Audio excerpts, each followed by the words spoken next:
That down. Let's move on to this, shall we? The other day, we did a show last week, and the thumbnail on our video was about Spider-Man and had John Bernthal, and I included Mark Ruffalo's Hulk in it because, there have been rumors that he was going to be there. And I said on the show, listen, it's not official that he's going to be in it, but there's been enough rumors. I felt good putting him in the thumbnail. Ooh, I had some people give me a hard time. Understandably to a degree. Well, now it is official. As according to the Hollywood Reporter, Mark Ruffalo, Hawaiian picnic family attending Hulk and all, is returning officially now for Spider-Man 4. Hollywood Reporter says the following. Spider-Man Brand New Day has found a smashing star to join Tom Holland in the Sony Marvel movie sequel. Mark Ruffalo is returning to prize the role of Bruce Banner, aka the Hulk, in the feature, which comes 14 years. 14 years after the actor joined the MCU in the Avengers. The movie had been rumored for a while, but only firmed up as the script came together and as production gears up for beginning this month in England. At the same time, as a side note, Michael Mando, known for his work on Better Call Saul, is returning to reprise the role of the Scorpion, the villain character whom he first played in Spider-Man Homecoming in 2017, a feature that kicked off Holland-centric Spider-Man movies. Okay, so we can talk about Scorpion side thing. I don't think he's going to be a major player in the movie. Maybe he will, maybe he won't. But Banner's back. Hulk is back.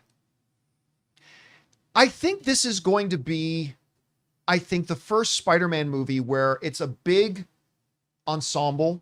We got John Bernthal, we got Hulk, but I think he's truly going to be the main guy in it because, even to a degree, while Spider-Man Homecoming was absolutely Spider-Man's movie, he was a bit overshadowed by the presence of Iron Man. Even though Spider-Man No Way Home was definitively his movie, he was overshadowed a little bit about the fact that Doctor Strange was there. I think in this one, even though you got John Bernthal, even though you're bringing in Bruce Banner, I think this is definitively a Spider-Man movie. I think it's very much going to be Tom Holland centric. But I am fascinated by the Banner thing. Because to me, Rob, and I'm only speaking for myself, the Russo brothers' tenure in the MCU has not been perfect. It's been almost perfect.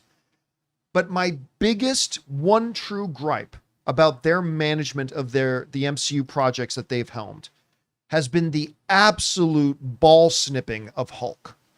They completely nerfed him, right? Hulk started off in Avengers as the ultimate nuclear option. We have a Hulk. The whole nexus of Loki's plan was to get the monster on board. That was it. He was it. He is the great intangible. The oh damn, we're fucked. And then they turned him into a side note, right? And I'm not even talking about the fact that he lost a fight to Thanos. That's the ultimate way to set up Thanos. Right. But he ultimately more and more just kind of got nerfed and ultimately ending with, I like the way he started in She-Hulk. I like the first episode of She-Hulk. I do. I like the first episode. Show was terrible overall. First episode was good. But it ended up with him, again, wearing Hawaiian shirts, showing up with an idiot-looking son and attending a family barbecue. And it's I'm sorry, this isn't Hulk. And so I'm really curious. Is this Spider-Man movie in the hands of Destin, the director of Shang-Chi? Is it going to double down on this ridiculous Professor Hulk character we've got? Or is it going to start a reclamation, Rob? A reclamation of the true Hulk that we should be getting back to. I don't know. Anyway, Rob, it's now official. We have talked about it for a few months that it was whispers that he was going to be in it. It's official now. What's your take on it, and where do you think they're going to go with it?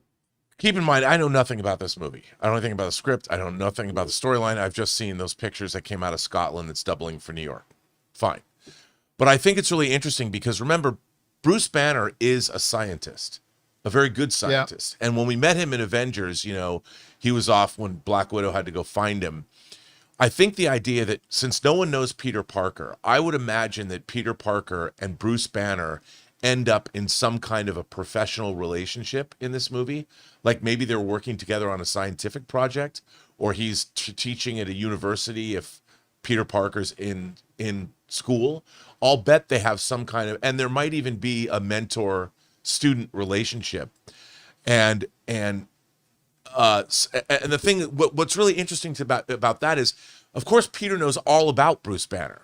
Knows all about the Hulk. He knows all about the Avengers. He was an Avenger. Yeah, he was an Avenger, and he knows what happened with Thanos, and yet Bruce Banner doesn't know who the hell he is.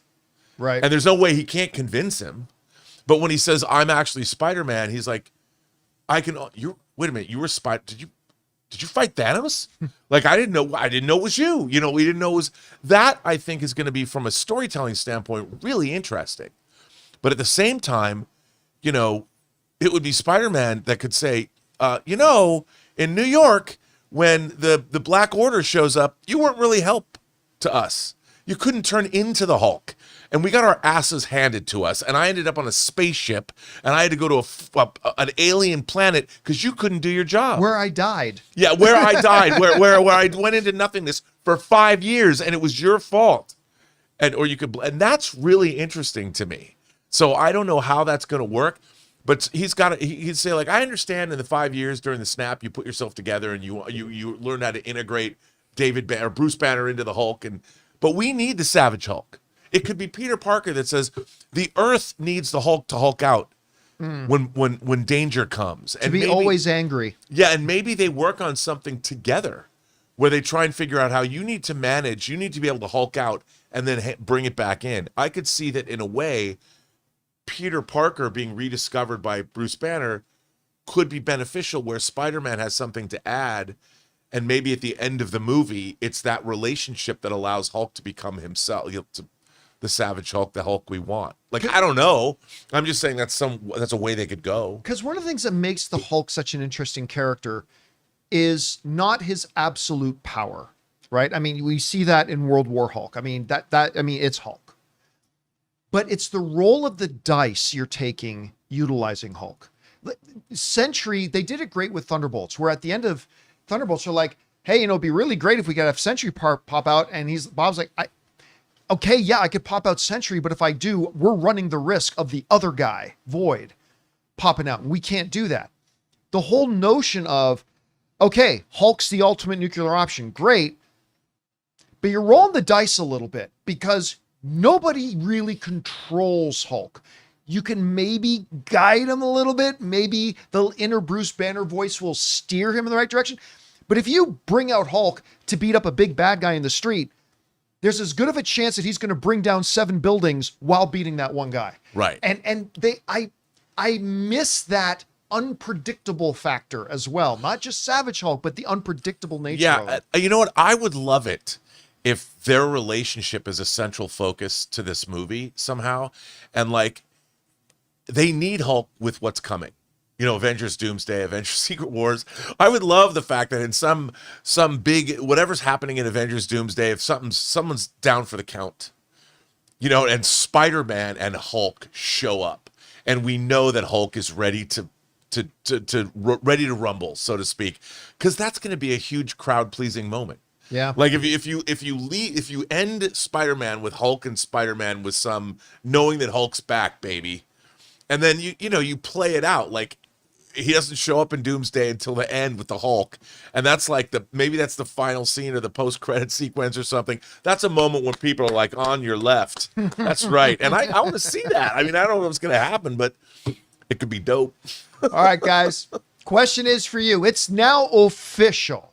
Mark Ruffalo is returning for Spider-Man. I mean, that means the Spider-Man movie is getting kind of populated because we got him, we got Scorpion, we got John Bernthal's Punisher, we now got Hulk. I'm getting kind of excited about it. We're going to talk more about Spider-Man in just a little bit. But before we do, guys, question is for you. What is your thoughts about all this, about Ruffalo joining again as the Hulk? Where do you think they're going to go with Hulk in this thing? Whatever you guys think, jump down to the comment section below and let us know your thoughts. Hey guys, thanks so much for watching this video. Make sure you like the video, leave a comment, and subscribe to our channel. And don't forget, we have a daily podcast called the John Campea Show podcast, available on Apple Podcasts, Spotify, or your favorite podcasting app of choice. Go and subscribe to it today so it'll be there when you need it.